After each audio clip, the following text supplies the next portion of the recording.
Hammamiz internetda ko'rgan bo'lsanglar kerak, savdo korxonalari yashmasan bugun taklif qilganmiz. Asosiy masala shu soliqqa tegishli bo'lib, plus обороtingiz nimaga tushib ketyapti agar tushib ketayotgan bo'lsa.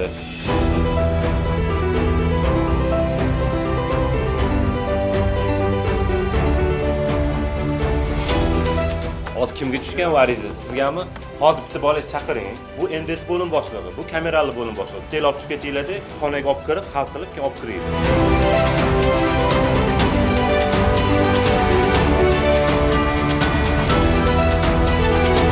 Kompyuter hozir priyomnikdan ko'ring, qarzlari bormi yo'qmi? Qarzlari yo'q bo'lsa, arizani topib, xulosani terib, xulosa terildi deb tushib menga aytasiz.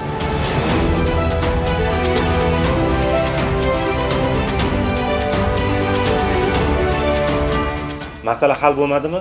Mana qabulxonam ikkinchi tashda cho'tga kelib telefonni qilasizlar, masalam hal bo'lmadi. Falonchi odamni aytuvdinglar desa, shu odam bilan oxirigacha yechamiz. Faqat shu maqsadda ham bilan chaqirdim.